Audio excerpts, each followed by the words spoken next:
Can Lando Norris win his maiden championship this weekend in Qatar? What will Adrian Newey be like as the new team principal of Aston Martin? Lewis Hamilton apologises for those comments about next season. And there is just absolutely loads to get into ahead of the Qatar race this weekend, which also includes a sprint. Welcome to this episode of Inside the Piranha Club. I'm Rebecca Clancy. I'm Ben Hunt, and I'm super excited to start talking about this weekend. I'm not a big fan of the Qatar Grand Prix, but it does keep on serving up lots and lots of talking points, doesn't it? At this I stage of the year. honestly just went into shock when you said you were excited about something. No, I am absolutely excited about this. I love sprint Which is weekends. amazing given so bear in mind, myself and producer Miles are recording this on Thursday night after Media Day. Ben, what time is it in your world? 6:41 in the morning. AM. Yeah, Ben is yeah, currently and on the it, yeah, Gold it, Coast, and the reason he's so yeah. It's happy is it's because he sent me Friday, right? back 3,000 pictures of the beach, which I think Yeah, is just where you're spending all your time rather than actually yeah, doing any work for World yeah. Supercross. No, that's definitely not true. We had a couple of PR shoots yesterday, so yeah, it was really good, really good. So we've got hopefully a sellout weekend here, and so Nice. yeah, I'm excited for all the action this weekend. Right, go on then. Tell me why you don't like Qatar. Oh no, no, look, I'm I mean, excited without for going this into the weekend. politics. No, let's kick off with the positives. Come on, Oh, crikey, have you had it's too much sunshine or something? yeah, it's too much coffee. Um, That is no, what you are it's drinking is not yeah, coffee. well, it's brown, looks like coffee. That, Sorry, we well, digress. yeah, go on. Look, I think that there's so many talking points, and this is exactly what we needed to sort of keep this season going. It's now a sprint race weekend. We've got the tyre stipulations from Pirelli. We've got the weather. But there's just so many moments to it, isn't there? I Let's mean, kick it's off with hot. Yeah, go on. it. It is. Let's start with the title ramifications because that's Yeah. pretty much all anyone's talking about. So after the double disqualification last time out in Vegas, which was only last weekend, believe it or not, Lando Norris has a 24-point lead over Oscar Piastri and Max Verstappen, who are tied level for second behind him. Lando Norris can still win his maiden championship this weekend. He just has to outscore both drivers by 2 points. Once upon a blue moon, there was an opportunity for him to win it during Saturday's sprint race. That is no longer possible because he could go on and win the sprint. If Piastri and Verstappen didn't finish it, okay, fine, matters in his favour. But then if he crashed out on Sunday and then crashed out in Abu Dhabi, so basically, long and short of it is he cannot win it until Sunday at the earliest. Now, listen, 2 points, 24-point cushion. Sounds all right. He just has to Uh-huh. outscore his rivals by 2 points. Sounds okay. Shouldn't be too difficult. Basically, Lando Norris, being Lando Norris, is going to go into this weekend saying he's in it to win it, which I actually fully believe that he is. He's not here to come second or third. In his media day today, he said he was relaxed about Uh-huh. this weekend. He said he felt the same pressure as when he was 34 points behind Piastri, as he is now being 24 points ahead. If he won it, at any point in the next two races, we still have two to go, he would be the first McLaren driver to win the title in 17 years since. Who, Ben? Um, Oh, come on. Have you got jet lag? Lewis yeah. Hamilton? Oh God, 2008. Yeah. Right. Sorry. And actually, when I wrote it down, I was like, 17 years? Are you sure? Oh, no, I am that I old. th Okay, yeah, I thanks think very that's much, Ben. probably why I struggled there. 17 years feels like a hell of a long time, and to It think that was a hell of a long Hamilton's been time, in the yeah. sport that amount of time. Yeah. Okay, and here's where it gets interesting because we all know Max Verstappen is Max Verstappen, i.e., utterly, utterly brilliant. Having closed that gap from 104 points behind Piastri, he's now level with Piastri and just 24 points behind Norris. McLaren have said they are not going to prioritise Norris. They're going to stick to their papaya rules of everyone is equal. Piastri has admitted today on Media Day that he needs some fortune to go his way, but he has said he will not be playing wingman to Norris. He did say that they had spoken about it internally. Max Verstappen has, I think, said it best. when talking about McLaren team orders. He said, "Why would you suddenly say Oscar isn't allowed to race? I'd tell them to fuck off." You can bleep that, Bruce Mars. "You have to race. Otherwise, you label yourself a number 2, and Oscar wouldn't want that." Yeah, and he's right, isn't he? I mean, we've digressed and gone into the world of McLaren politics a little bit here, but this has been a continual theme over the year, and sort of trying to stage manage their drivers. You can't keep saying we're allowing them to race when clearly there's orders saying, swap positions. And we've identified that, during that Italian Grand Prix, that was one of the pivotal moments in the change of the dynamic, and swapping due to a slow pit stop, swapping Oscar and Lando. And it was a bit of a perplexing decision at the time. And of course, that's now set the benchmark going forward and created a lot of animosity, the booing of Lando, and it just hasn't been handled very well, I don't think, that situation. So, look, it's difficult for Piastri. He's got a lot of points to make up. Well, not so much the points, but certainly the momentum, and to try and turn that around. But as we've seen before in sprint race weekends, anything can happen. I think that the one thing I would say, and that is that we've seen that with McLaren recently, the double disqualification with the worn planks, that was as a consequence of not having enough time to set the car up on the bumpy track of Kota for the US GP. They haven't got any time this weekend either, because it's sprint race weekend. You've got to nail it from the start, and they can't afford to have any problems like that. So, huge focus on the team, under pressure to deliver for both drivers. And I think this is where they're going to earn their money. We talk about cracking under the pressure, and this is now a pressure situation that they find themselves in. So that's one of the reasons I'm looking forward to this weekend. Do you think McLaren are right to let them go racing, or do you think they should start prioritising Norris, given Verstappen is Verstappen? Look, it's very difficult, because what they say and what they do are two different things. And I think that while they keep telling everyone, saying, "Oh, we allow our drivers to race," well, they're not. There's always an element of preferential treatment for the driver who's in front. So, it's a bit of a misconception to say we're allowing our drivers to race. It's just inevitable. While you've got two drivers operating in one team, you still want to do the best for the team. There may be elements that, for instance, we saw in Abu Dhabi 21 where Perez played a supporting role for Verstappen to slow Hamilton, etc.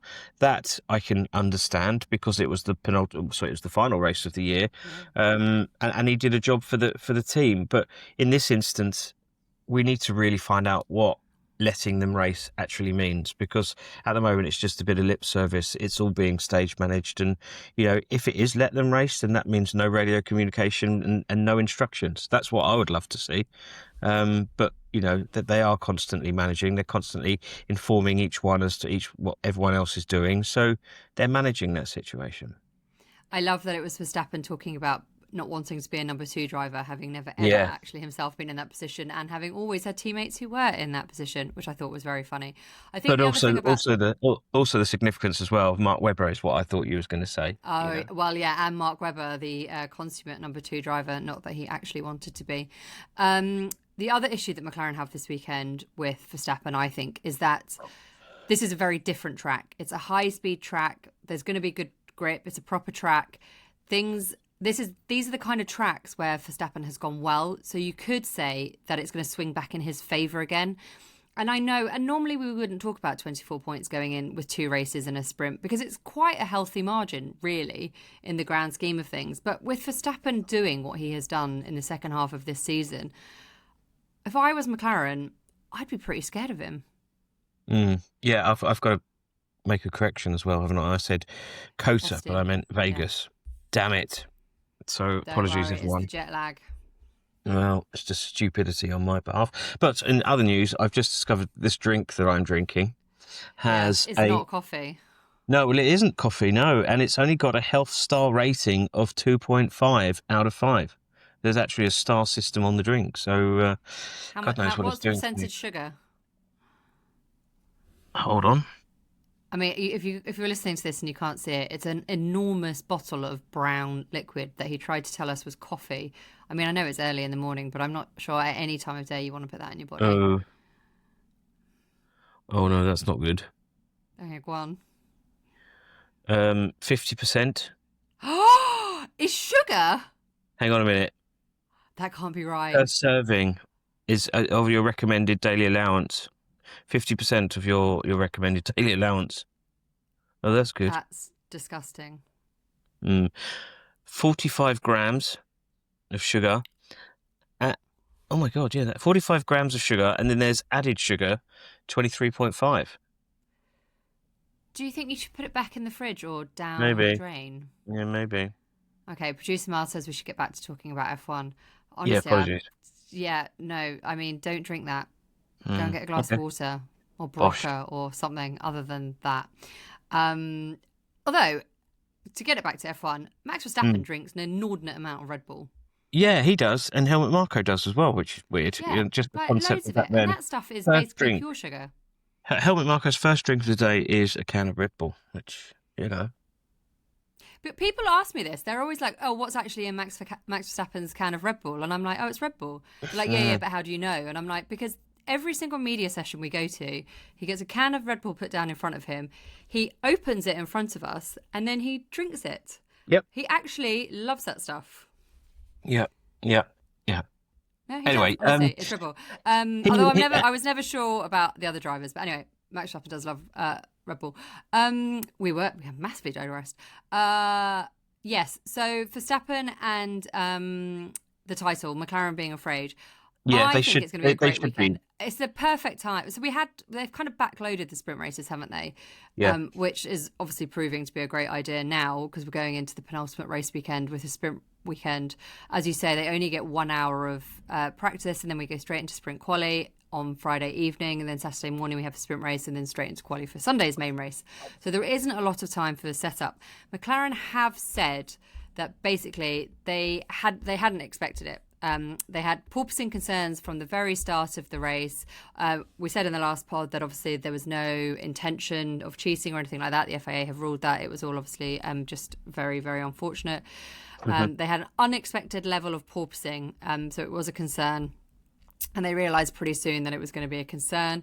They were getting the drivers to do lift and coast as much as possible. And as mentioned, I think Norris was out by 0.12 millimetres and Piastri was 0.26 millimetres. So there was barely anything in it. But anyway, cost a lot of points.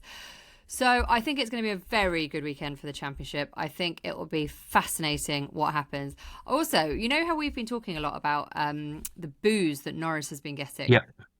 So my Instagram is basically just full of people saying anyone but Lando now. And I don't know if you've seen, but Owen Slot, who's the chief sports writer at the Times, my former colleague, brilliant guy, he has done a piece which has just gone up online and it's clearly for tomorrow's paper, Friday's paper, saying, has Norris bought his way to the title or does he deserve it on talent? And the point being, which has been discussed, and actually the headline is not great and the Norris family will not be happy with the headline, but if you read the piece it's actually very fair, as Slotty is. But he's making the point in it that Norris's dad, I should say, who's incredibly wealthy and has appeared on the Sunday Times rich list, he's worth about 250 million.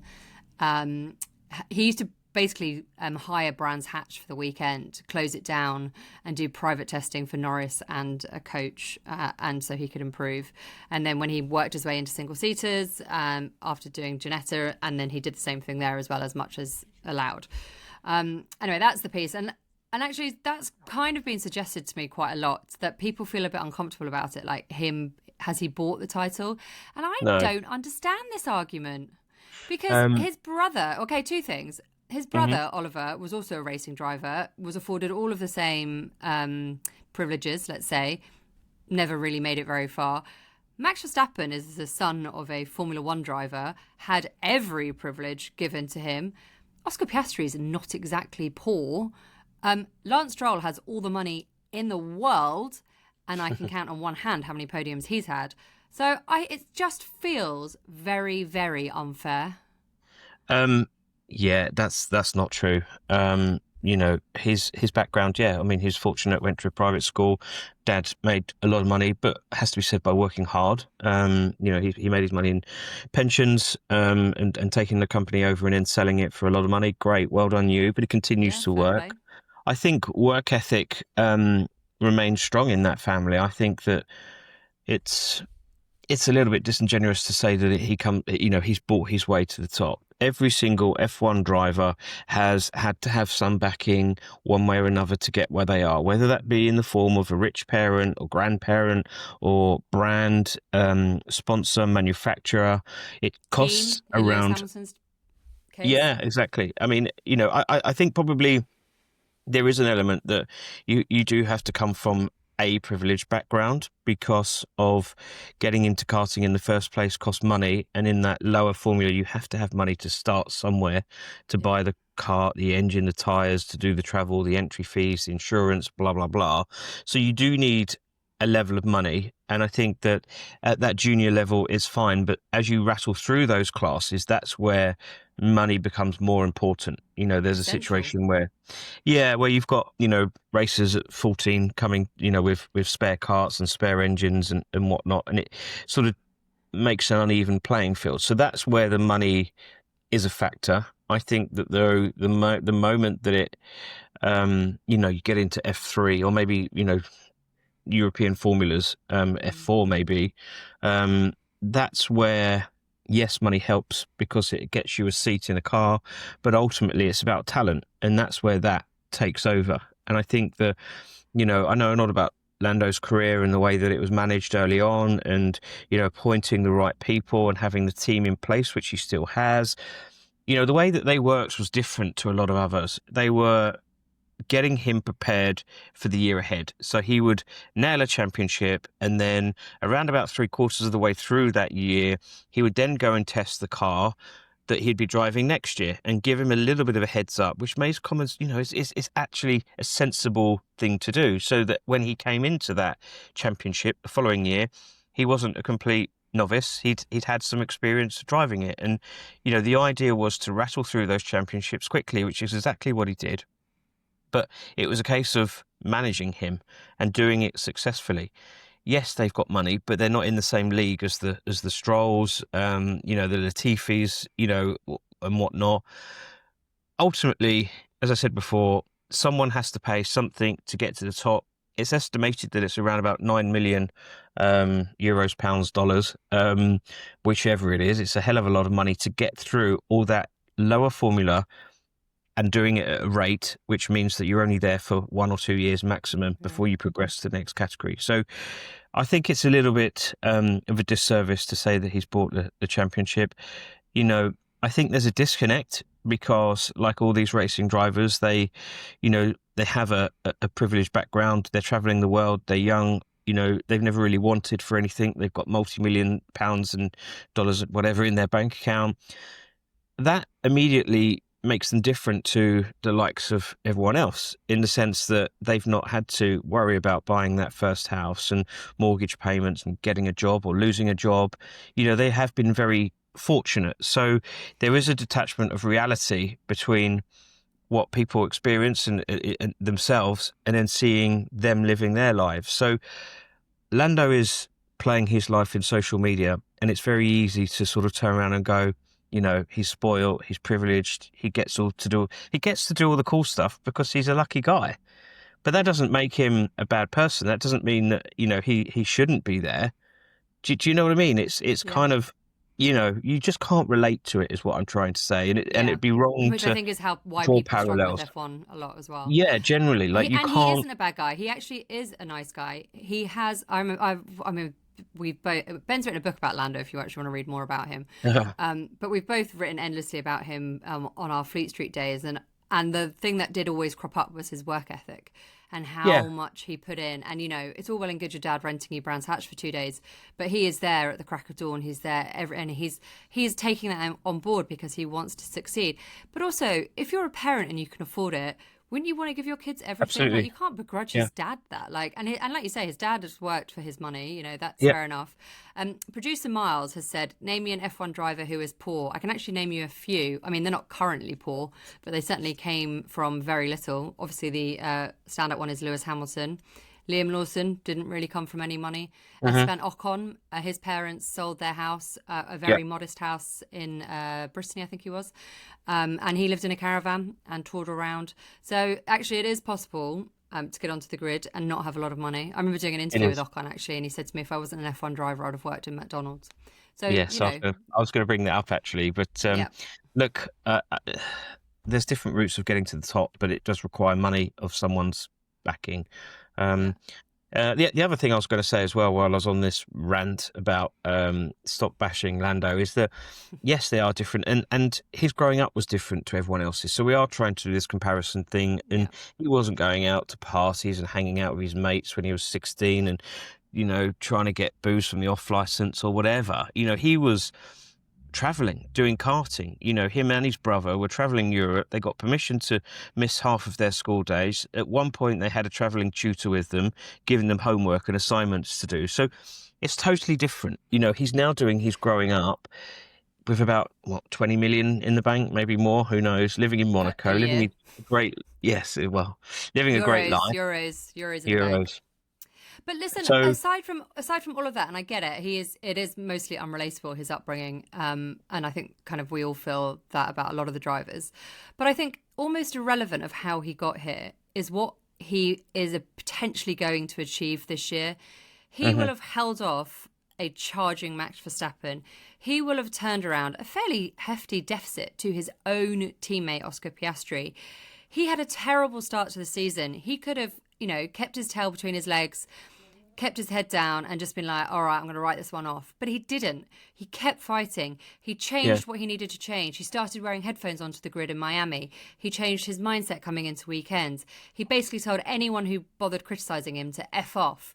He just completely was like, but he just did not give up. And going back to the yeah. point about his work ethic, he was like, but no, I don't see why. Like, this is still my championship to win. I came in favourite. I know I'm capable of it.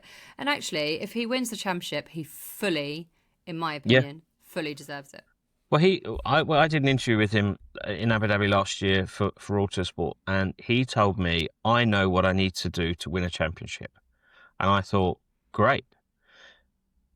What was that? He didn't elaborate, of course, fairly enough, but he obviously got close enough to watching how Max operated to understand what he needed to do. And if that is being ruthless, which, yes, we've seen, if that means not panicking, yes, we've seen, if it means changing your mental approach going into a weekend, great, but that was all to do with the life lessons that he learned last year.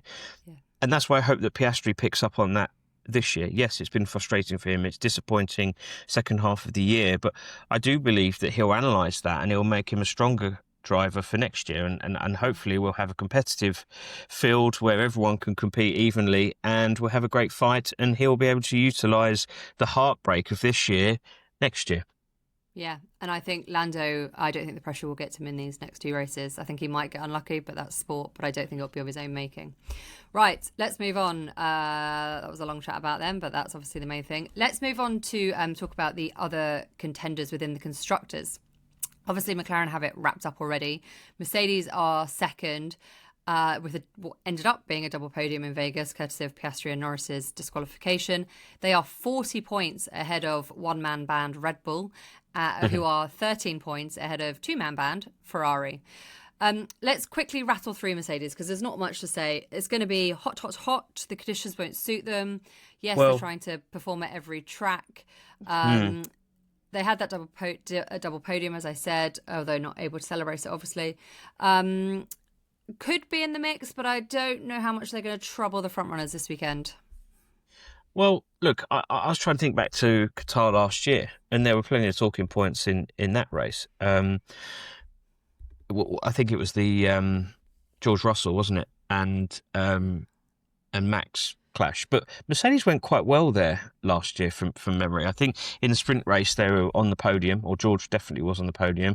He looked good in qualifying. And unfortunately, it just faded a little bit in the race. He started on pole last year, So I think that yes, we've been saying for a number of years that Mercedes go well in cooler weather, but maybe this track does suit them. So let's see. Yeah, that's very true. Um, it's funny, isn't it? We kind of sort of go over Mercedes in the sense of, well, like, I don't know, they're just always sort of there. George Russell's always sort of reliable. Antonelli has had a fairly decent end to his season. He's obviously picked up his game. Um, Toto Wolff, team principal, his boss, telling him that he was underwhelming, obviously has done the job that was desired of giving him the kick up the arse. It was, I think coming into this point of the season, the team that can feel most proud and content would be Mercedes. They've nailed down their driver lineup. It took it forever to do it. They've got two very even though good we all drivers bloody knew. who are performing. If you listen to the rumours, the engine's going to be good. The only question mark really is the chassis side of things, which has been their Achilles heel for the last couple of years, and the porpoising and all the 10 problems. But years. yeah, ultimately, Toto Wolff, that's made a bit of money on the side as well, selling some shares, should be super happy coming into this winter period, knowing that all the ingredients are there, everyone's performing in the right way, you've got a bit of form, probably doesn't want the season to stop, to be fair. I think that they can be entirely satisfied with where they're at the moment. Yeah, I think the rumours about Mercedes, like you say, are probably true because every time you talk to Mercedes about it, they shut you down immediately, which is always quite funny. I have a sneaky suspicion this time next year we'll be talking about George Russell being in the hunt for world champion. He may not want the season to end, but I tell you who does. Lewis Hamilton, who Indeed. was obviously asked about those comments at the end of Vegas, where he said, I'm not looking forward to last year. He said they were made out of frustration. He said, I think probably I'd be surprised if the other drivers are excited about next year at the end of a season, because usually you don't have a lot of energy left at the end of a season. And I can say I'm not a driver, but I feel the same way. Race 23 of 24 we're going into. He said, you look forward to time with family and stuff. That's really it. But I mean, look, that was just in the heat of frustration, his comments. Often there's a lot of frustration at the end of the races, particularly when they haven't gone well. So no, I'm excited to see what the team build next year and to continue to build on with them. However, I thought what was more telling was the very, very first question he was asked was, how do you look back on your first season with Ferrari? To which he answered, I don't. Just look forward. Brilliant. Yeah, look, wonderful way of summing it up, really, isn't it? He's a fantastic operator when you get him in that mood. You know, I don't know, having worked in Formula One for such a long time and dealt with Lewis's answers to questions, there's always so much to unpick. I'm finding that now going through the book, and you can everything. There's always like two meanings, pretty much every time that he speaks, and you really do need to drill into it. It's like doing A-level English, where when you used to analyze, or GCSE English, when you used to analyze the texts and look for similes, alliterations, etc. You can do that with Lewis and just work through everything and all the semantics which he's using. Look, I don't think that people should hammer him, even, and that means Ferrari as well. No. He's talking honestly, and it has been crap.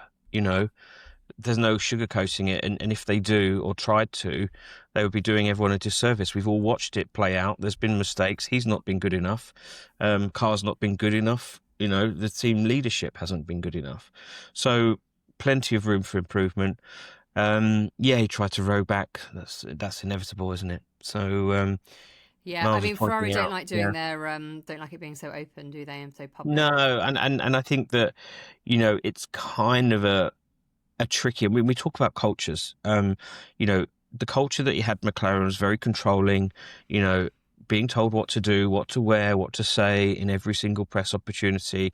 No, you can't do this. You shouldn't be doing this. Please plug this drink, etc., etc. And then one of the first things they did at Mercedes was to alleviate all that stress. Just said, go and have fun, go and travel, go and do your sponsorship deals. And that allowed him the freedom to be happy, and he would turn up. And we spoke a little while ago about the Singapore race where he turned up after being in 6 countries in 7 days and blitzed it, and everyone was like, wow, that's amazing. But that was because he was given the freedom to do the stuff that he liked. Now he's finding himself clogged up with trying to unpick what's wrong with Ferrari, language barriers. All of a sudden you've got the chairman lobbing these comments. It's not constructive to how you get the best out of Hamilton. And I think there's like a foreboding sense of pressure constantly, dark clouds over his head. And you've got to remove all that. You've got to free him up. And the same for Leclerc as well. I mean, you've just got to give them a break and start listening to them, giving some space, clean slate, start again. When you first become a journalist, one of the things that is hammered into you is that when you have your questions ready, but always listen to the answer that they give you.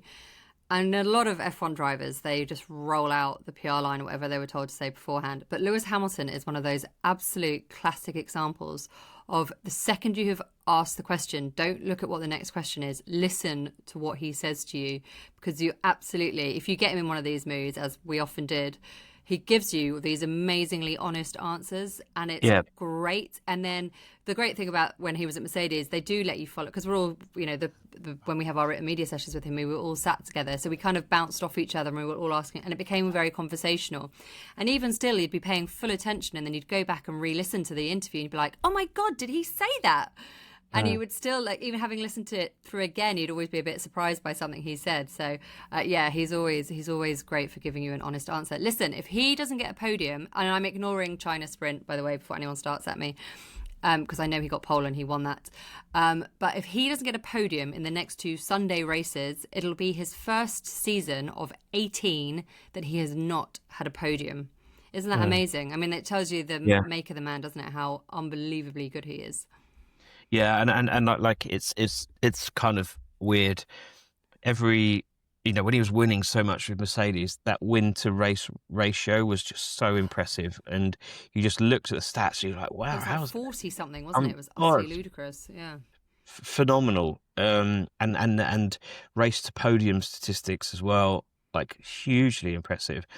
And of course, you never see that coming to an end unless someone actually retires. And of course, he hasn't retired. He's just been incredibly let down at Mercedes for 2 years with the car. And of course, at the moment, it's not gelling for him. And it does open the debate as to whether he's still got it. He's questioned himself. And, again, it's all that negativity and that needs to be removed in order to get the best out of him and Charles Leclerc as well.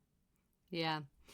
Okay, I'm sure there'll be lots more to talk about with Lewis Hamilton over the course of the weekend. Let's move on to the big breaking news that happened between Vegas and now, which was about 3 days. Adrian Newey has been appointed team principal of Aston Martin. Andy Cowell, who was CEO and team principal, has been moved aside to manage the engine deal, with Honda coming in next year as their exclusive supplier. It makes sense. Andy Cowell was the man who was in charge of the Mercedes engine program at Brixworth in 2013 into 14, when they started that enormous period of domination. And we made the comment shortly ago about aerodynamics, because actually Mercedes didn't get their aerodynamics right in 2014, but their engine was so good. That's what led them into that era of domination, and then eventually the aerodynamics caught up. So Andy Cowell, an absolute pro when it comes to the engine. Wasn't really team principal material. They had Mike Crack, and then Andy Cowell came in, and none of them didn't actually seem like they actually wanted the job. They were just kind of there because no one else was there. Not entirely convinced Adrian Newey is a great team principal choice either. I don't really see him as a leader in that sense. He quite likes just being with himself and his drawing board and coming up with concepts and talking to the technical team. Fernando Alonso was obviously asked about this today. He said it's a normal, logical step going into 2026. Newey has been managing, in a way, the technical department of the car, but also the team, the people that was needed, and taking care of which areas we need to reinforce as a team, which other areas were less important. So in a way, he was doing internally a lot of management, and Andy Cowell was doing a lot of management as well on the engine side and engine integration into the chassis. Just to go back to my earlier comment that sometimes the drivers just give you the PR line. That's absolute tosh, isn't it? There's no way in a million years that Adrian Newey would be looking at the org structure of a Formula One team and deciding who they need to recruit, where they need to put people. Yes, maybe from an aerodynamic perspective, he knows who he would like on his team, but across the whole thing, absolutely not. There's no way that he's getting pulled into discussions about logistics and budgets and sponsorship partnerships, testing requirements, young driver program. There's no way in a million years he's going to be wanting to be bothered with that. For me, I really don't get it. I really don't get it. They've got the guy they wanted, which was Newey, and just like the explanation I was giving with Hamilton, give him the freedom. Like, Newey operated best when he had levels of protection around him. So he had Ron Dennis at McLaren, he had Frank Williams, and he had Horner at Red Bull. They were like a shield, which took all the flack, dealt with the day-to-day stuff, and that freed him up. There's no way in a million years he's going to be able to design the best car if he's being pulled left, right, and centre to do press conferences, and it's just not within his nature to want to do that. I really don't understand it. When the news first broke, I thought it was like not true, and then I just couldn't understand it. I still don't understand it. It's almost like they've done it without actually telling him. It's like a panic. I've considered it a little bit, and I think that maybe, look, there was all these rumours and suggestions that Christian Horner would be coming in and been speaking to Aston Martin. Andy Cowell said it, and kind of there was no comment from the Horner camp. It was just all quiet. So, as far as I was concerned, it was just talk. But Aston seemed to have responded to that by the best way that they think possible is to promote Newey into the role and say, Horner's not coming, Adrian's doing this job. But it's almost like they haven't told Adrian. Do you get what I'm saying? I fully agree with you. Adrian Newey is one of those people who he's not going to go into a team principal press conference and get into the politics and the driver battles and all. He just wants to sit. I mean, when he left Red Bull, here's the story when he left Red Bull. You'll know this, that he asked for two things. He asked that he could leave straight away, and he asked that he could take his drawing board with him. Mm-hmm. And that's what he wanted. The drawing board was literally his thing. It's his life. It literally is his life. It's his whole career. Yep. He wanted that particular thing. It got moved over to Aston Martin, I'm sure, via his house. And that is what he wants to do. He doesn't want to be managing a team of 2,000 people, because when you're team principal and CEO, he's also going to need to be managing. They've just, that Silverstone factory that they're in, that's not that old. That's going to need managing as well. And like you say, he needs a buffer. He wants a buffer so that he can get on with doing his job. It doesn't really make sense. It's like saying, okay, do you know what? Fred Vasseur, we don't want him as team principal anymore. Lewis, do you reckon you could do that job as well while you're also doing your driving? It's like, no, people need to get in their lanes. And by the way, this is nothing against Adrian Newey, because I'm fully with you. I don't actually think he probably wanted this job either. But here is the little nugget of information that has come out that Andrew Benson, our friend over at the BBC, buried in a story, quite frankly, that on Tuesday night, as in Tuesday just gone, when the lights were out, although I'm sure someone had a torch maybe, Adrian Newey gave Christian Horner a tour of the factory around Silverstone and the headquarters. What? Why? Look, Aston Martin is shooting down the Horner stuff still. There's obviously the suggestion that Newey is in situ until Horner's deal is done. And Horner very much, as has always been the case, he wants an equity stake. He doesn't just want to be a boss again. No wonder, given the amount of money that Toto Wolff has just made. But why would you give him a tour? Look, Aston Martin has said that hadn't happened. I suspect that he probably has gone around the factory. Benson's such a good journalist. I reckon it's true. Yeah, in the time of leaving Red Bull and now, there probably was an opportunity just to go round to, I think. Let's just. No, but Tuesday, like this week, Ben. I'm not sure. I'm not sure if it would have been Tuesday. I mean, look, I don't know, but I would imagine that he's been around at some point, because, if someone of his availability came up, then Lawrence Stroll wouldn't be doing his job if he didn't have a discussion with Horner to find out if he was interested, what it would take to get him there, come and have a look at the factory, we'll show you what we've got, and use him as a barometer to find out his feelings about Aston Martin. He's a useful resource in that sense. So I could imagine full well that he would have invited Horner to have a private tour of the factory to show everything off, and in exchange use him as an information source. That I can understand. What I don't understand is this flipping out, I've run out of words. What I don't understand is the story that it was a private secret show around on Tuesday. I find that a little bit. The timing is suspect, right? Because Newey then gets announced. Yeah. Yeah, it's just strange. Obviously, as I said, Aston Martin have Honda. Christian Horner knows Honda. They were very successful together, won their championships together in the early days. Yep. Yeah. I mean, look, they're still fairly friendly. They was at the Oasis concert together, weren't they?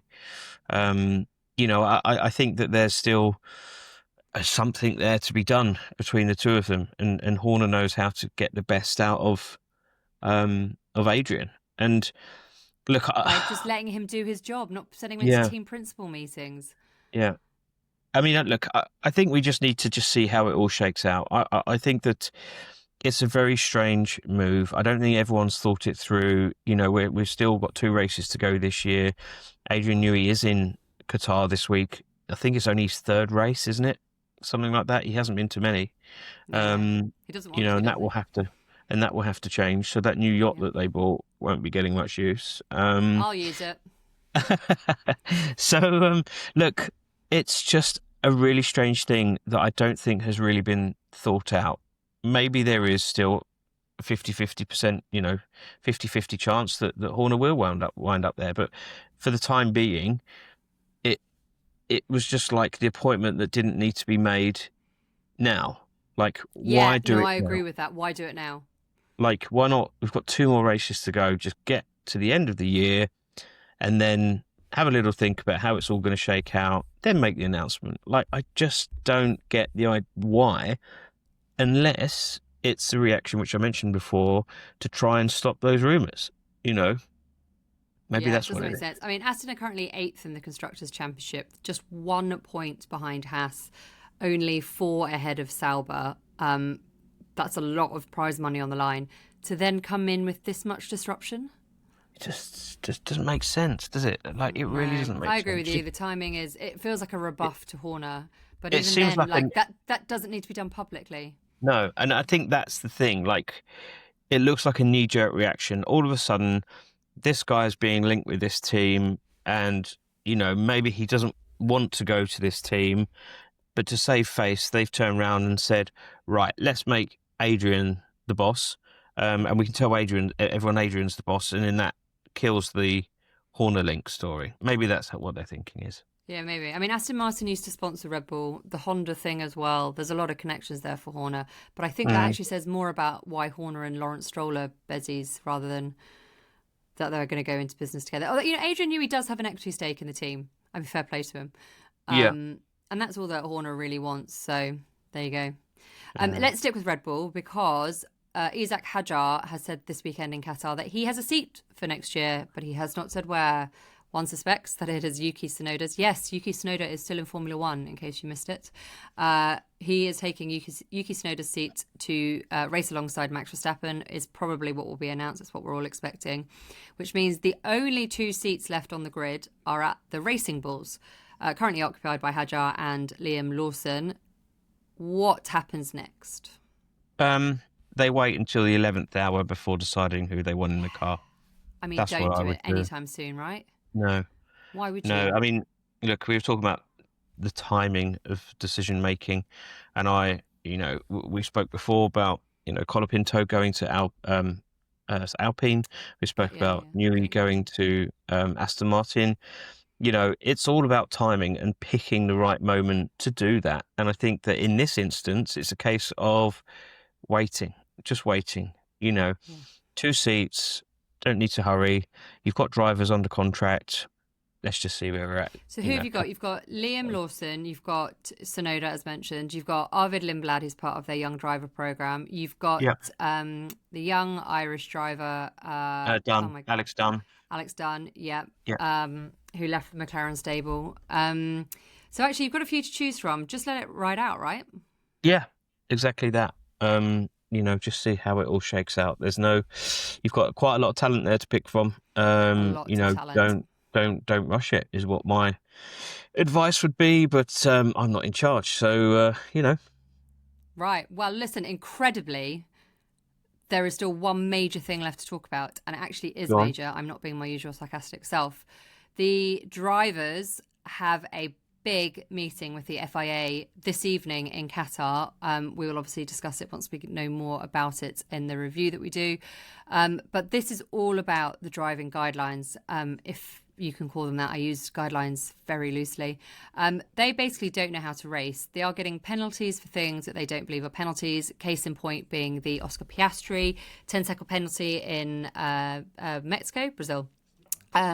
Which was he had the incident with Antonelli. It caused Leclerc to go off. Absolutely nobody thought it was Piastri's fault. Didn't understand the penalty.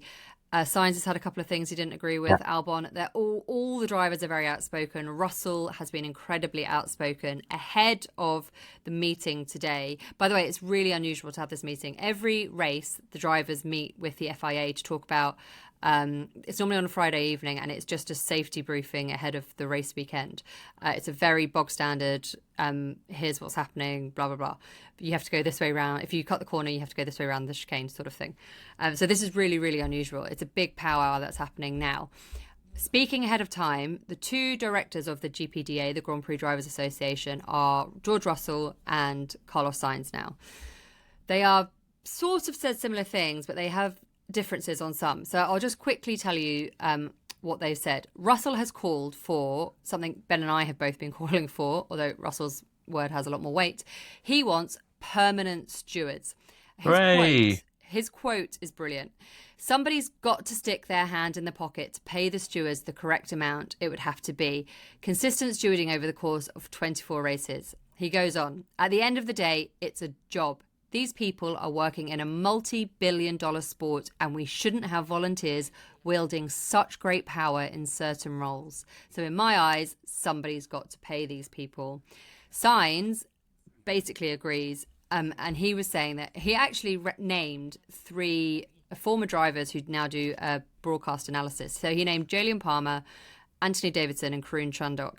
And he said he really respected them and their view. And he said that most of the time, 90% of the time, they always got it right. And what Sainz is calling for is to scrap the guidelines altogether and just have people on the stewarding panel, also permanent, but who know what they're talking about and who can do a kind of TV-style analytical approach. Russell then came back and said, I don't know if we've really got time for that, if things are going to be decided in a race. But they pretty much got to the same point. The crux of it being, we need permanent stewards. Absolutely. I mean, we've been saying it for years, haven't we? Russell said it so much better. Yes, and I just hope they listen.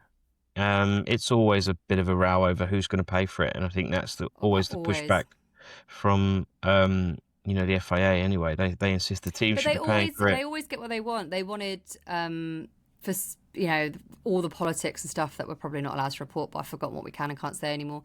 Who was going to pay for the FIA motorhome so that they could have extra sprint races and all of this stuff, and who who pays for what goes on forever, which is slightly ridiculous, as Russell says, in a multi-billion-dollar sport where they're all richer than they know what to do with themselves. But it's absolutely essential, isn't it? Volunteers wielding so much power to the point that they can have had an impact on race weekends. Yeah. But more importantly, on championships. Yeah. Yeah. I mean, look, it's we don't disagree, do we? No. Well, listen. There needs to be this permanent stewarding body, and they need to be made accountable. They need to explain their reasonings for the penalties. It's the only way that you can move on. You can't have a scenario where they're dishing out something and then next week it changes just because you've got different people. There has to be guidelines. The rule book is confusing enough. And then once you start adding in extra voices and no explanations, then it just becomes a free-for-all. Yeah. I mean, I don't reckon Julian and Anthony would be up for it, but Karim might. I don't know.